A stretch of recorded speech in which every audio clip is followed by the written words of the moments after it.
I don't imagine that we'll necessarily be getting into anything really deep tonight, but Right. good for continuity. Ah,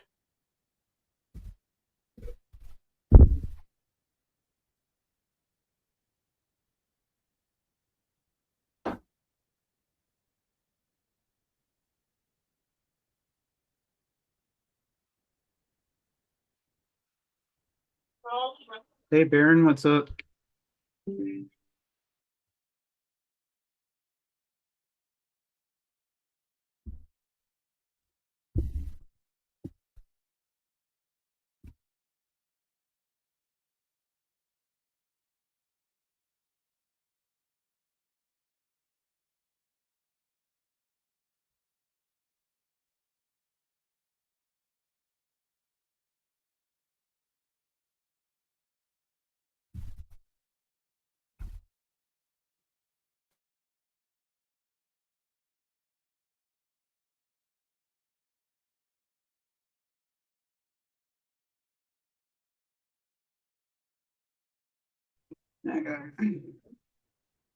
Comrade not realizing I had a book club meeting right now. Yeah, I'm ready. okay, great. And we're streaming live. So tonight we're going to be examining the mysteries of the ratio, the chapter we're on. And I have not finished reading the entire chapter, but that doesn't matter because I have the general shape. Right. So what do we have before us? We have the quantitative relation or quantitative ratio. What this is, I mean, just think of a ratio, and that's what you got.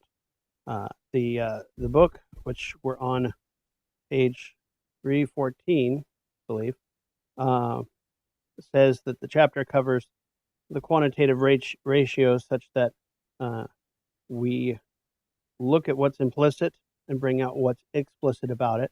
First thing we look at is the direct ratio, which is the ratio itself as related to its product or quotient. And then there's the indirect or inverse ratio, in which you reverse the metal and look at what the quotient is in relation to the ratio. And I know it's the same thing, but at the same time, when you look at it in reverse, treated in reverse, one, it's like in capital. One is treated as fixed and the other as alterable. And in the next one, the other is then treated as alterable, and the other fixed. And then you go on to the ratio of powers, which is the unity. And I'll just read this here. In the ratio of powers, however, the unity which in its difference is self-related vindicates itself as a simple self-production of the quantum. This qualitative movement itself, when finally posited in a simple determination and is identical with the quantum, becomes measure. So I'm not entirely sure what that last entails, but we're going to get into it. This is actually pretty simple to talk about because, okay, so here we are. So the direct ratio is the immediate. We find the ratio, and we have the exponent of the ratio.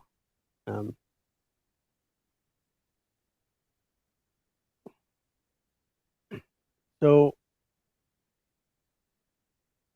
in the ratio, there are two quantums, and their determinateness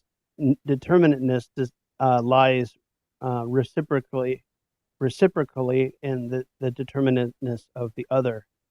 So there are two of them with the line between. Has everyone seen what a ratio is? 2/1, 2/3, 3/2, 15/25, any of those.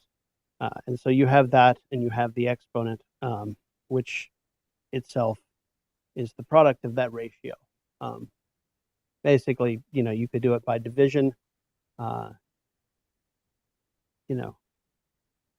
So, the exponent is any quantum, but it is self-related in its own externality and a qualitatively determined quantum only insofar as it has within itself its own difference, its beyond, and its otherness. I'm not sure what that means exactly. I should, but I don't. But let's see here.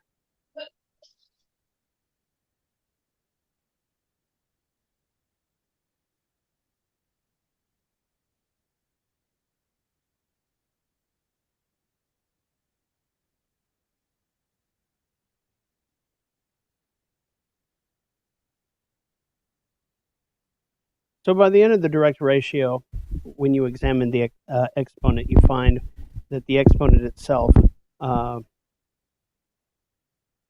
says it ought to be the complete quantum since the determination of both sides of the ratio coincide in it. But in fact, even as quotient, it has the value only of amount or of unit. There's nothing to determine which side of the ratio must be taken as unit or which as amount. If and he gives an example, and I haven't been able to map it out, but he basically says if the quantum B is measured in terms of quantum A as unit, then the quotient C is the amount of such units. But if A is itself taken as amount as opposed to unit, the quotient C is the unit which the amount A is required for the quantum B. How that looks on paper, I'm not sure. But Yeah, it's kind of like the whole thing where it's one way of picturing it, the quotient stays a unit, but then you flip it, the quotient becomes an amount, right? Basically. Yeah. So they really can be either or. Yeah, he's talking about the operations of a ratio. You look at a ratio and you see how it operates, and that's exactly what he's describing. So anyone who's done math problems with ratios has had their hand on this. He's just describing it qualitatively, quite exhaustively, actually. And you get to the end of the direct ratio, and and then we get to the inverse ratio. And the transition, did any of you read the transition and understand it? I wonder, page 8-ish, but I seem like some of it slipped already. Okay. All right. I'll just read this out real quick. This quotient, therefore, is as exponent, not posited as what it ought to be, the determinant of the ratio, or the ratio's qualitative unity. It is only posited as this insofar as it has the value of being the unity of both moments of unity and amount. True, these sides are present as quanta as they should be in the explicated quantum in the ratio, but at the same time they have only the value proper to them as sides of the ratio, namely to be incomplete quanta and to count only as one of these qualitative moments. They must therefore be posited with this their negation, and thus there arises a more developed form of the ratio, one which corresponds more to its character, a ratio in which the exponent has the significance of the product of the sides. So the direct ratio, the control is held by the operation of the ratio itself, 2 over 1, right? But when you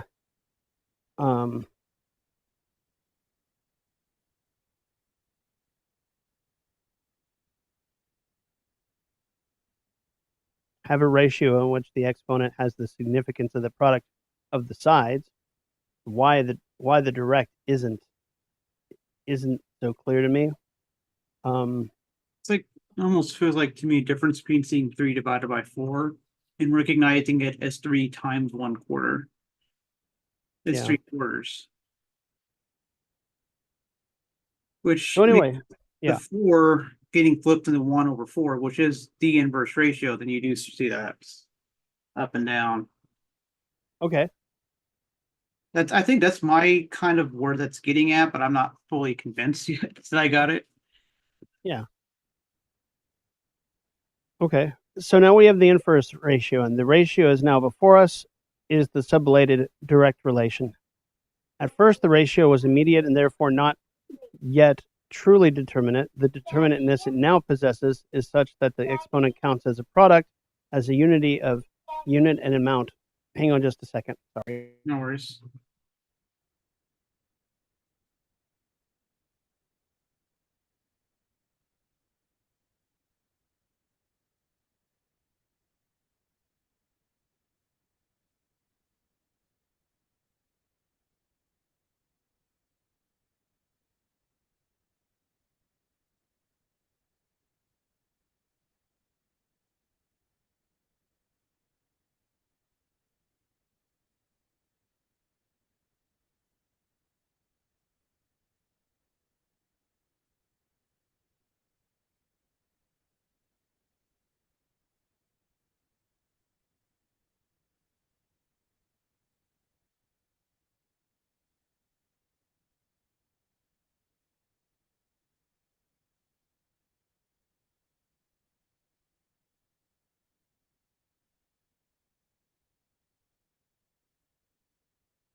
Okay. So you were saying, Kyle, sorry. No, I think that was, yeah, I'm just trying to think. I think I did finish that thought, but Okay. yeah, but basically I feel like I'm kind of starting to get there. It's the kind of reals it I don't it ends up getting inverse, I guess, because you see it being divided by one of the inherent quanta inside itself. That division is yeah, actually, I guess maybe it's because you already recognize it as the inverse of multiplication. So that's Okay. yeah. Um,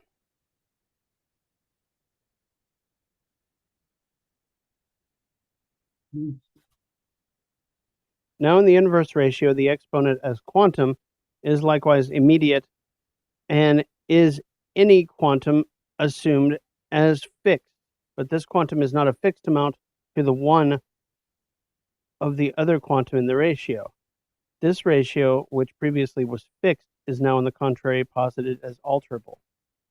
So direct ratio, you have a fixed ratio, and its exponent. Now you have an exponent that's fixed and quite immediate, and it sets the terms for how the ratio is going to look. And this causes the ratio to be alterable because you can have any number of alterations to the ratio and still have the same exponent.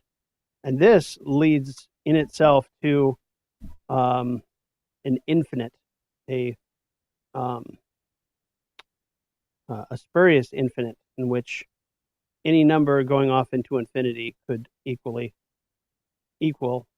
the same exponent. Does that make sense? It's There are several pages trying to explain that particular point in the language that Hegel uses, negation and this and this and this and affirmation in itself. I'm not going to read all of it because I've already read it, and some of it makes sense and some of it doesn't. But it's at the end that the transition from direct to inverse, and now we're at the inverse where we're at the infinite. And so, all right. So now I'm just going to read this out a little bit because the transition, I'm not sure what it morphs into as the ratio of powers, but here it is. The outcome of this, however, is the transition of the inverse ratio into a different determination from that which it had at first. Sorry. This consisted in an immediate quantum being also related to another quantum in such a way that it increase is proportional to the decrease of the other. That is what it is through a negative relationship with the other. Also, a third magnitude is the common limit of this their fluctuating increase. So there's your inverse. This fluctuation here is their distinct character. In contrast to the qualitative moment as a fixed limit, they have the character of variable magnitudes for which the said fixed limit is an infinite beyond. But the determinations which have emerged and which we have to summarize are not only that this infinite beyond is at the same time some present finite quantum or other, but that its fixity, which constitutes it such infinite beyond relatively to the quantitative moment, and which is the qualitative moment of being only an abstract self-relation, has developed as a mediation of itself with itself in its other, in the finite terms of the ratio. The general result can be indicated by saying that the whole as exponent, in other words, the product of the ratio, is the limit of the reciprocal limiting of both terms and is therefore posited as negation of the negation, hence as infinity as an affirmative relation to self. More specifically, the exponent simply as product is implicitly the unity of unit and amount, but as each term is only one of those two moments, the exponent also includes them within itself and in them is implicitly related to itself. Okay, so the exponent contains the moments of the ratio. Okay. That determined it. But in the inverse ratio, and he continues on, the difference has developed into the externality of quantitative being, and the qualitative moment is not merely the fixity of the exponent or merely the immediate inclusion in it of the two moments of unit and amount, but is the identification of the exponent with itself in its self-external otherness. It is this determination which stands out as result in these moments as explicated. The exponent, namely, is found to be the in itself, which is realized in the simple alterableness of its moments as quanta. The indifference of their magnitudes in their alteration is displayed as an infinite progress, as we mentioned, the basis of which is that in their indifference, their determinateness is to have their value in the value of the other, hence alpha, in accordance with the affirmative aspect of the quantum, which is each is implicitly the whole of the exponent. Similarly, beta, the quanta have for their negative moment, for their reciprocal limiting the magnitude of the exponent. Their limit is that of the exponent.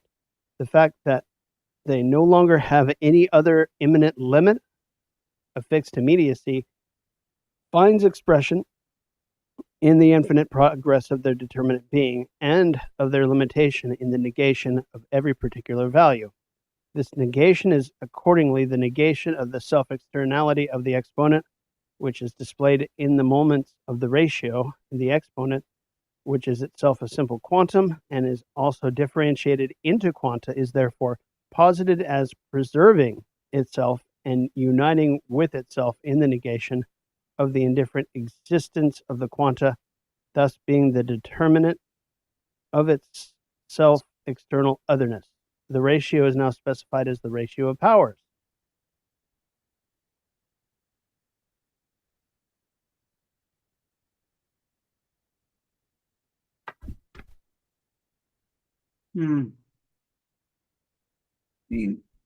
So there's the transition, and really it's a developing of what the exponent means as more than a product of the direct ratio and more than simply a limiting factor of the two quanta in the ratio. It's all of those. The quantum which, and I'm just going to keep reading because, the quantum which in its otherness is identical with itself and which determines the beyond of itself has reached the stage of being for self. As a qualitative totality, for it posits itself as developed, it has for its moments the determinations of the notion of of number, unit, and amount. In their inverse ratio, the latter is still a plurality determined not by the unit itself as such, but from elsewhere, by a third, but now it is posited as determined only by the unit. This is the case in the ratio of powers, where the unit, which in its own self is amount, is also amount relatively to itself as a unit. I don't know what that means. And he's not drawing on a blackboard. So the otherness, the amount of units, is the unit itself. The power is a plurality of units, each of which is the same plurality. The quantum, as an indifferent determinateness, undergoes alteration, but insofar as this alteration is by a raising to a power, this is otherness. Its otherness is limited purely by itself. Thus, in the power, quantum is posited as returning into self. It is at once its own self and also its otherness. I think this is like an exponent, like x times x kind of thing happening here. So that explains what he's saying. Those two sides are identical to each other in actuality. So it's x squared. An example would be where the unit and the amount are the same. And so I guess that's what I was thinking earlier, is that the way to get to here is when the two numbers are being multiplied within the ratio earlier end up being the same number. Or I guess in which you use, it's a concrete way of showing the abstract kind of relation between the two numbers themselves. That's the way the quanta multiply together. And so that's how we got to powers here. Okay. Does that make any sense? Not at all. Like you'd have to show it to me on a blackboard. Well, I was thinking this part, like, you have like, say 4 is equal to 2 times 2, right? Yeah. But it can be 1 times, or 2 times 2 itself, it's where the unit and the amount of each of the quanta are the same thing. And so that's what he's getting at, is that is self relation, because the amount and the units of both are exactly the same thing. Okay. And so now we're getting to the point of him, I guess, extrapolating from there, maybe going to an exponential of like, because that's what's being raised to a power. It's like 2 times 2. It's 2 to the power 2. So yeah, that's, I think, what happened. Yeah. He says here, and I'll just keep reading, the exponent of this ratio is no longer an immediate quantum as it is in the direct ratio and also in the inverse ratio. In the ratio of powers, it is of a wholly qualitative nature, this simple determinateness that the amount is the unit itself, that the quantum in its otherness is identical with itself. In this is also contained the quantitative aspect of its nature, namely that the limit or negation is not present simply affirmatively as an immediacy, but that the determinate being of the quantum is posited as continued into its otherness. For the truth of quality is just this, to be quantity, immediate determinateness as sublated.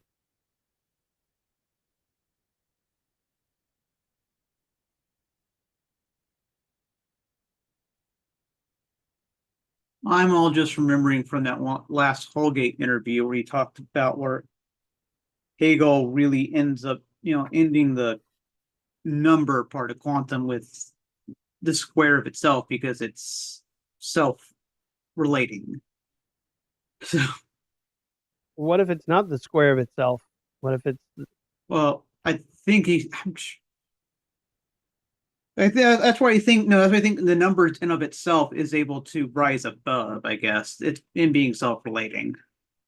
Okay. That's my vague recollection.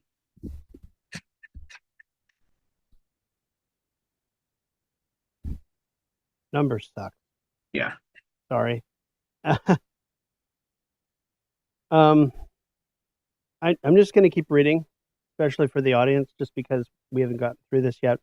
The ratio of powers appears at first to be an external alteration to which any quantum can be subjected, but it has a closer connection with the notion of quantum, namely that in the determinate being into which it has developed, in the ratio of powers, quantum has reached its notion and has completely realized it.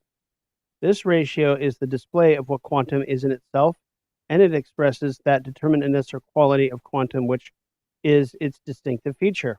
Quantum is the indifferent determinateness, i.e. posited as sublated, determinateness as a limit which is equally no limit, which continues itself into its otherness and so remains identical with itself therein. In the ratio of powers, this quality of quantum is posited. In other words, in the operation of the quantum of powers, you can't help but trip over the fullness of what the quantum is capable of. Like, say you just write 1 on the board, right? There's a whole lot that's implied about that number, but its capabilities and operations are not posited. You have to operate it. And how do you operate it such that its full capacity is explicit? Well, Hegel is saying that you do so in the quantity, or in the ratio of powers. And again, I wish he had put this on a blackboard. I'm sure he did for his students, but we get to muddle through, I guess. Hang on a second.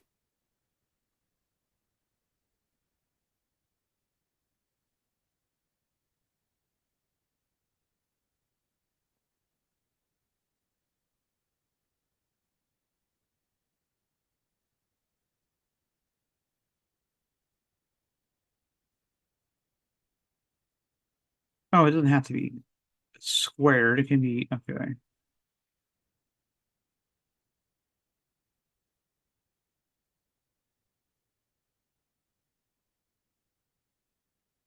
Purely self-relating, so qualitative, coincides perfectly with being external to oneself and so quantitative.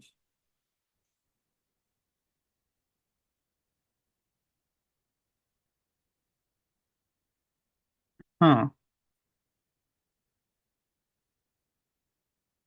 Okay, I'm going to read this out because I think it would actually be quite helpful, and it's the lecture, so this won't take long. But I think it'll give us more of the blackboard. So I'll just start from here. In a circle, degrees are determined by the circle's division into 360 degrees. The more exact determination of a given circle is then the determination of the size of its periphery. If many ones essentially share a single oneness, then their oneness still bears manyness upon itself. When the quantum is laid out as one, yet in such a way that it bears upon itself reference to an external one, it is a ratio. Such a ratio is at first simple. Thus, 3/4, 2/1, or 3/1 is not merely an amount in the numerator and a unit in the denominator. So the unit is the bottom, okay? And the amount is the top. We call them numerator and denominator, but yeah. Okay, so when he's talking about unit and amount, that's all he means. It's just an older way of referring to it. So the unit is always on bottom. So there you go. But it is also a ratio. 6/2 is 3, but 3 is expressly given as something divided, as a quantum that bears upon itself external reference to another quantum. So there's that.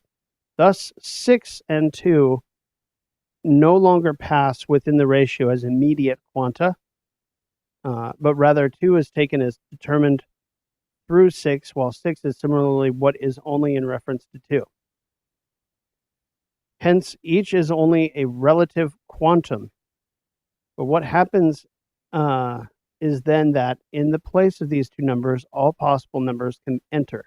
Instead of 1 over 3, I can just as well posit 10 over 30, 3 over 9, and so on. Here, 10 counts for neither more nor less than 1, so 10 over 30 passes for the same as 1 over 3. Yes. Yeah. Normally, if I substitute 10 for 1, the result is a completely different quantum. But here, in the quantitative ratio, the new quantum is posited as indifferently the same as the original quantum. The determinate character of being a quantum already means that it is upon itself something indifferent, but in the quantitative ratio, this indifference now comes to be expressly posited, like in the operation, right?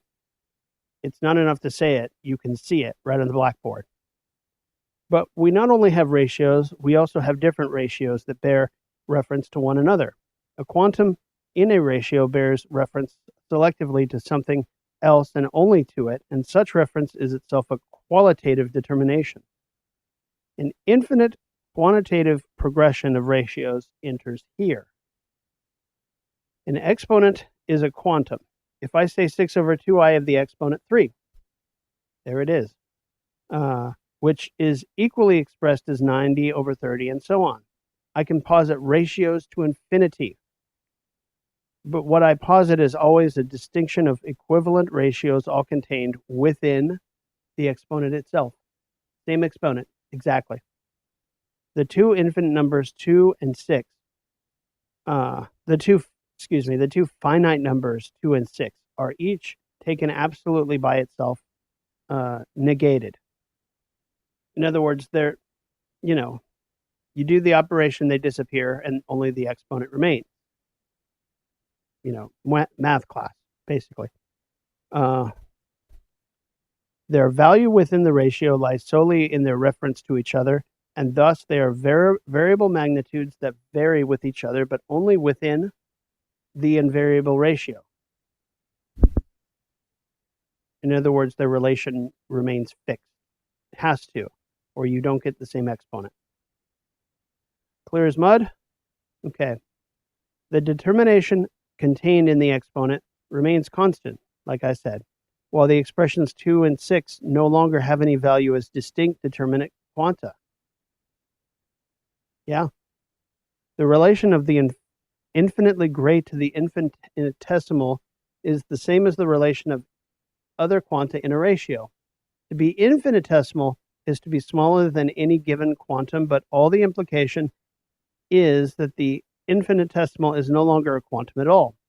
What is infinitely small is no quantum at all, and yet it is somehow to be retained as a quantitative thought determination. Here he's getting into the his editorial on Leibniz. Mathematicians must face up to the difficulty here.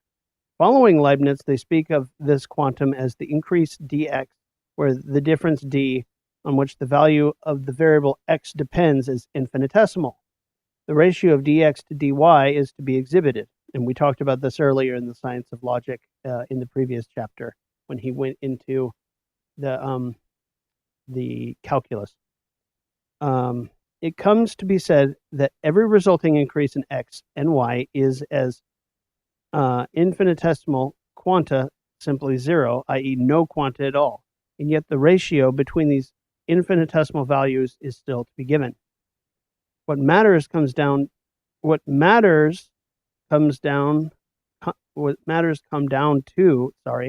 is that this ratio is to be determined. We have the ratio of 0 to 0, but that is no ratio at all, since both terms are said to be infinitely small, which is to say that they are no longer quanta at all.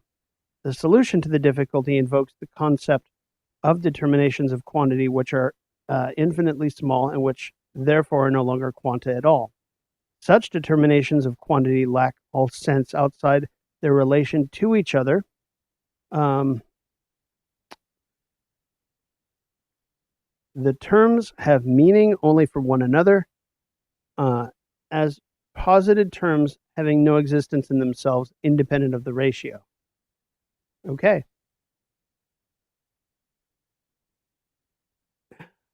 Yeah. Newton clarified the matter in a different manner from Leibniz. Newton says that we are always to take the magnitudes within a ratio as existing.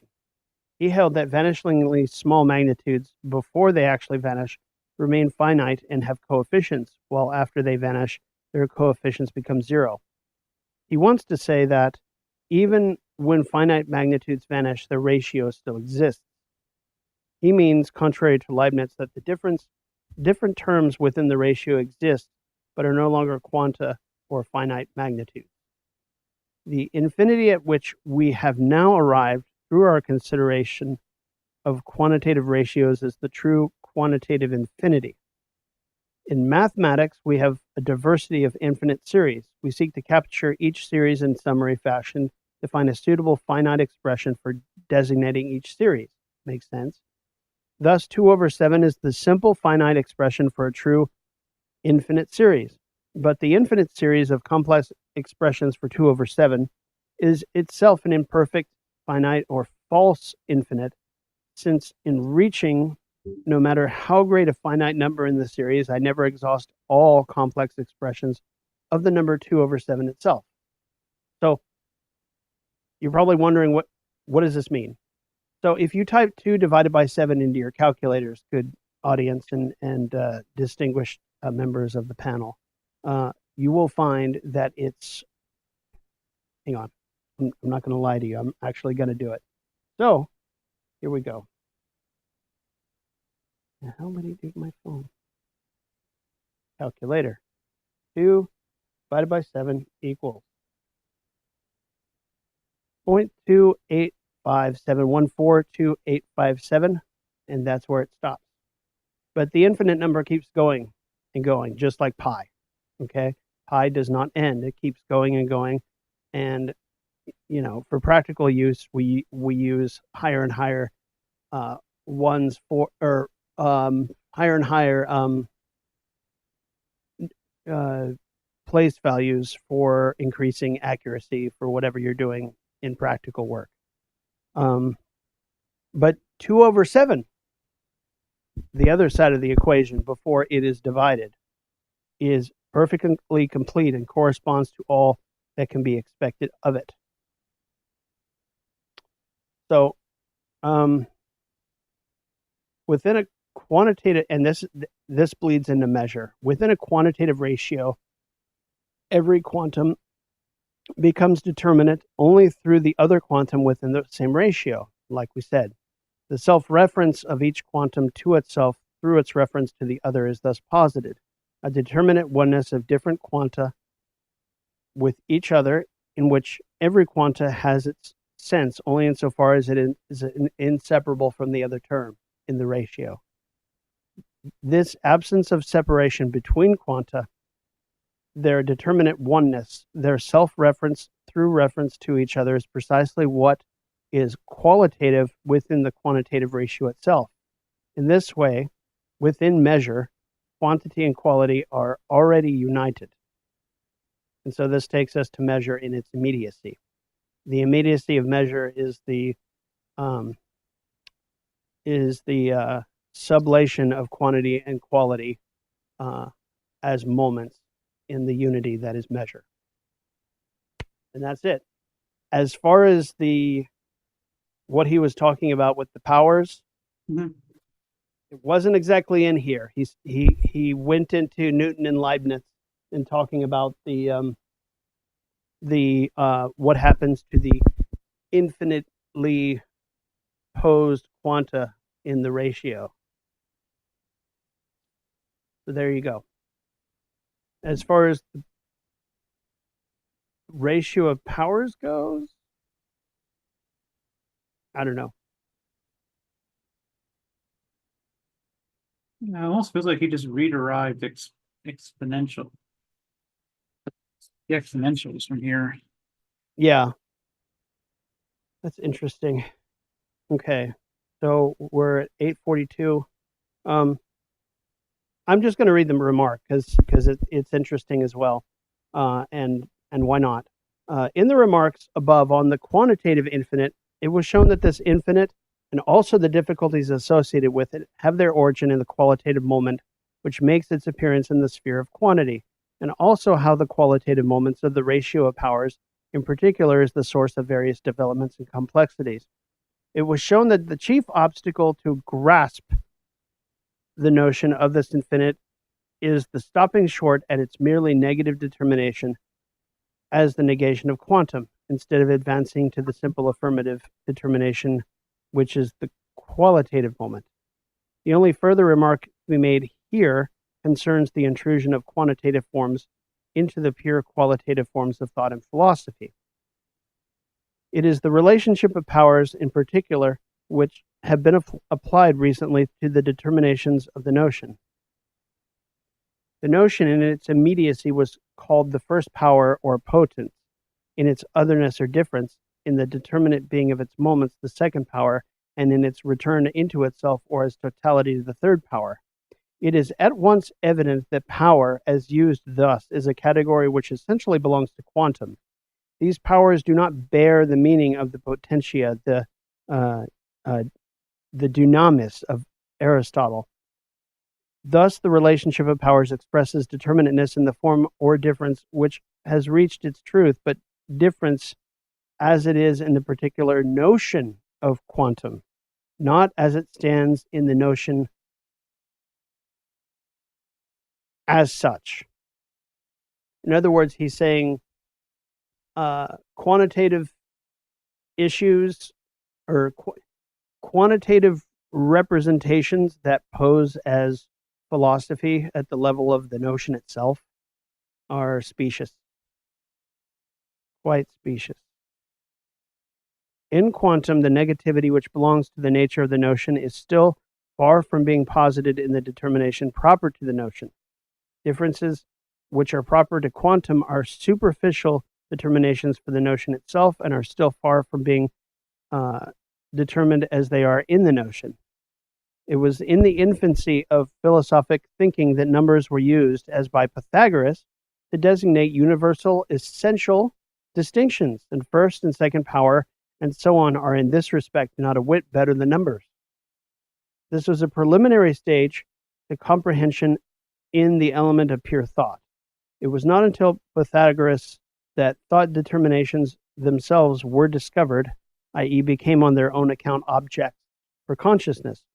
But to retrogress from such determinations to those of number is the action of a thinking which feels its own incapacity, a thinking which, in opposition to current philosophical culture, which is accustomed to thought determinations, now also makes itself ridiculous by pretending that this impotence is something new, superior, and in advance. So here Hegel is basically being like Engels when he's commenting on Düring, or Marx commenting on certain other people who pose a new scientific socialism. But when you take it apart, it's really just the determinations of the categories that Hegel had already discovered, given a new coat of paint, maybe some new wording, but nothing more. In other words, determinations that are quite a bit less determined than the ones they claim to be, is what I'm getting at. And this is what Hegel is saying. There is as little to be said against this expression power when it is used only as a symbol, as there is against the use of numbers or any other kind of symbols for notions. But also, there is just as much to be said against them as against all symbolism whatever, in which pure determinations of the notion or a philosophy are supposed to be represented. Philosophy needs no such help either from the word of sense, or from the products of the imagination, or from subordinate spheres in its own peculiar province, for the determinations of such spheres are unfitted for higher spheres and for the whole. This unfitness is manifest whenever categories of the finite are applied to the infinite. The current determinations of force, or substantiality, cause and effect, and so on, are likewise only symbols for expressing, for example, vital or spiritual relationships, i.e., they are untrue determinations for such relationships, and still more so are the powers of quantum and degrees of power, both for such and for speculative relationships generally. If numbers, powers, the mathematical infinite, and such like are to be used not as symbols, but as forms for philosophical determinations, and hence themselves as philosophical forms, then it would be necessary, first of all, to demonstrate their philosophical meaning, i.e., the specific nature of their notion. If this is done, then they themselves are superfluous designations. The determinateness of the notion specifies its own self, and its specification alone is the correct and fitting designation. The use of these forms is therefore nothing more than a convenient means of evading the task of grasping the determinations of the notion, of specifying, and of justifying them. So basically what he's saying is that, and this is probably bad news for you, Kyle, just a little bit, as well as Doug and I's mutual friend Ben in Capital. As much as it's convenient to try to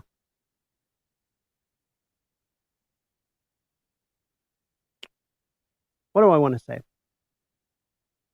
Hegel is saying that trying to reduce philosophy to shorthand,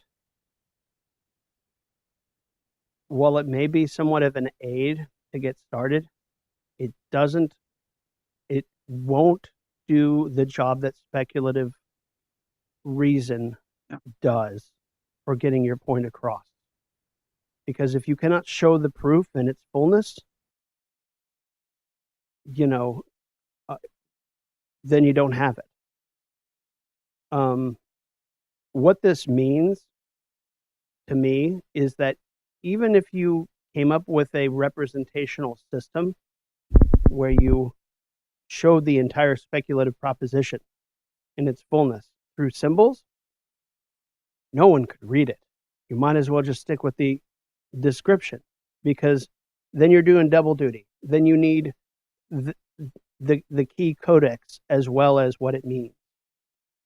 And this is a problem because I think there are examples in history of people who have tried to set philosophy down like this, and all that survived was the codex. What are the individual symbols supposed to mean? And what do they mean in relation to each other? And what's the result? Doesn't survive. So it's better to leave one of these than a stone tablet filled with your, mystical operation, which is probably why previous secret societies who codified their information that way to keep it secret, they've disappeared. They're gone. And that wraps up. And that wraps up. That wraps up quantity. Yeah, I think you had some more issue going on in analytical philosophy. The early analytical philosophers were trying to reduce philosophy basically to mathematical logic. Yeah, and that was a point of view, but at the young Wittgenstein accepted. But in his later work, he rejected it. He realized that you can't really do that. So when people talk about the distinction between the early Wittgenstein and the later Wittgenstein, that's really the issue that he was dealing with. In his earlier work, he thought he could do that. Just, basically building on what Bertrand Russell had been trying to do before. And Wittgenstein in his later works realized that it really is not going to work. It cannot work. Yeah. The operation of quantity and quantum, and the infinite quantitative realm. I mean, when he describes it, it's literally the description of the operation of the number. That's it. That's as far as you go, as far as that determination goes, and what it's capable of doing immediately, in relation to itself and in relation to another. You can't go beyond that without referring to an external body that does not correspond to it itself, is what he's saying. And so whatever you were trying to refer to, if that's all that survives, only the in itself will survive, not the external reference. If there's no like pointer to this description, right? The description's lost, the symbology is retained, then that's all you got, the in itself of a number. Congratulations. Mr. Secret Society guy. Which is just as well. I'm interested to read about what measure itself ends up being in this relation. Because, I get it. He says that measure is quantity and quality united. Great. We got the Hegelian logic. Wonderful. But he calls it measure. So,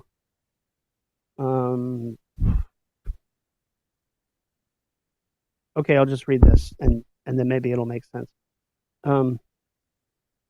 Yeah, we got 5 minutes, so we can do this. A quantum is posited amid the externality of ones as qualitatively bearing reference to itself alone. It has being for itself lying on its very surface and is the negation of different alternative quanta, as in the ratio.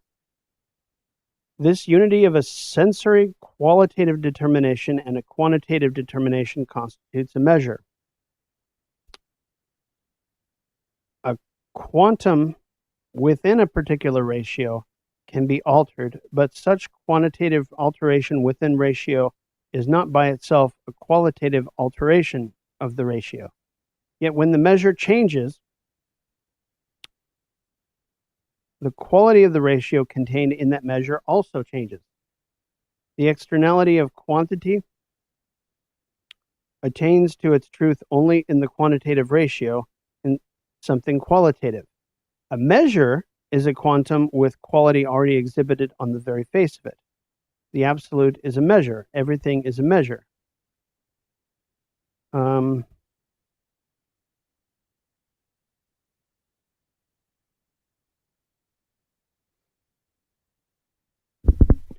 Nothing too much, the ancients said. The quantum shows itself as something to which a measure is attached. Whatever oversteps its measure, the measure to which its quality is attached, is cast down by the Furies. A measure is a quantum with the determination of being not merely quantum, but also a quality. The transition to something qualitatively different by gradual alteration of the quantity was particularly striking to the ancients, as shown by certain paradoxes to which they gave popular currency. An example is the paradox of the bald head. It takes away one strand from a whole head of hair. The quantum takes away makes no difference to the head or of hair as such. This will be readily admitted, but by doing nothing more than pulling out one strand of hair again and again, ultimately not a single strand is left. This will appear to be a joke, but contained in it is the concept of the transformation of quantitative into qualitative change. Out of $100, one can easily give away $1, but after doing so repeatedly, ultimately nothing is left, and one's savings thus comes to be qualitatively altered. The development of the logic of measure leads into many categories, and it would require an immense science to develop this whole logic out of the very concept of it. The principal matter is the relation of powers. And this is where we were in the science of logic before we finished. A measure, as a ratio, is on the face of it qualitatively determinate, but on top of that, its determinate qualitative character must be discovered. In the case of the free fall of bodies, the space traversed bears reference to the duration of the fall. We must imagine the slow mechanical speed of that space remaining constant. But the particular velocity of a body in free fall, which is discovered in nature, itself falls within another ratio. In a free fall of bodies, the space or distance through which a body falls stands in a ratio, determining it as the square of the motion's duration. If the body has fallen 5 seconds, it has passed through 25 units of space, and so the power relation enters. Intervention of the power relation is even clearer in the case of the free movements of the heavenly bodies. The square root of the duration required for the orbit is the cube of the distance traveled. That is Kepler's third law, by the way. The system of measures is immense in its content. The system consists in all possible goings hither and thither, as contained in the logic of quantum and measure. And yet there is always a border. Quantity and quality always pass into a different measured quantity and quality, and beyond all determinate measures is the measureless. And I'm going to stop there because at this point, you pass into the measures infinite, I believe. But you can see there an example of how the ratio of powers operates to unite quality and quantity in their unity, in their, I don't know, in their interaction, using the heavenly bodies or a falling object. So this is basically physics. Physics not only deals with what's qualitative and quantitative, but them both in motion, right? And when they're in motion, you can measure what's happening. And that's probably a really crude way to put it, but it kind of makes sense, doesn't it? Bueller. Right. I'm kidding. Yeah, Yes. I'm just tired. I just want to turn an earlier point about the infinitesimals. Because remember, I mentioned that Bishop Berkeley had criticized that concept. He thought that the infinitesimals was a meaningless concept. Hegel sort of makes a concession to that view when he says that infinitesimal is not a quantum, but the ratio of two infinitesimals like we have like in a derivative. Yeah, exactly. The ratio is a quantum. Yeah, and that ratio, as long as it remains a ratio, has an exponent, and that exponent is not zero. Yeah. Even if you go infinitely small, if the exponent's the same, then obviously those two subquanta that are so small you can't see them, by themselves, they would disappear. But as part of the ratio, they remain what they are in relation to both themselves as well as the exponent. Whoa, that's breaking my mind. That's a qualitative breakthrough. I love it. Oh, okay, I got it. I mean, I don't got it, but I kind of got it.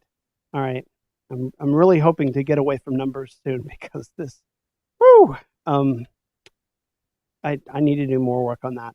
So I'm going to break out now what we should read next, and what we're going for next is from page 327. In other words, the section on measure, and read through.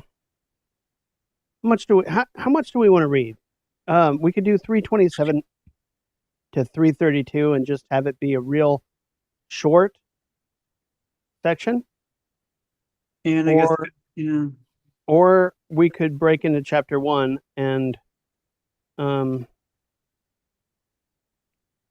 don't know. Breaking into chapter 1 seems like chapter 1 seems pretty long in of itself, though. So. Yeah, in and of it, I love it in and of itself. In its immediacy, Kyle. In its immediacy.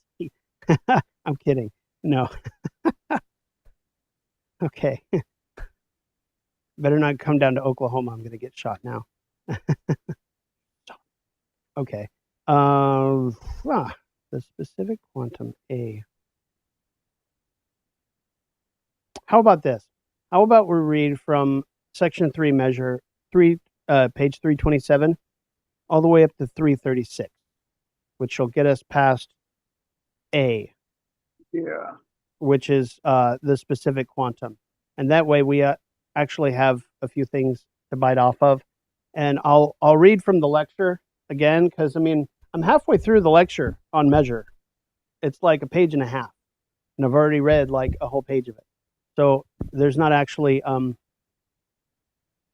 terrible lot here. He talks, well, he summarizes what measure is in section 3 measure, which are those pages from 327 to 332, and then he starts in on the specific determinations on 328 333, and from there we'll just read to 336. Does that sound good? Yeah. Great. All right. Closing thoughts, anybody, on the quantum? And I thought I should. Again, it's a very primitive determination, less primitive, of course, than quality, but then you start to interact with quality and things become more complex. And right now, these are determinations of being. What makes up things that are? They have quality, they have quantity, and you can measure them. And that's it. There's not much to it. These determinations, if you recall from your phenomenology, are what correspond to what you find as a consciousness when you're just looking at something in a sensory or perception fashion, right? So what you can describe is actually not all that much. You're not talking about master and slave. You're just talking about this here, now, and over there in relation to this one, and so on and so forth. These are the logical determinations that are derived from sheer being, that correspond to those phenomenological instances of the object, if I can call them that. I'm starting to get a bearing on the relation between the phenomenology and the logic, much more than I have in the past. So this is helpful. I hope everyone has enjoyed tonight. Thank you very much for your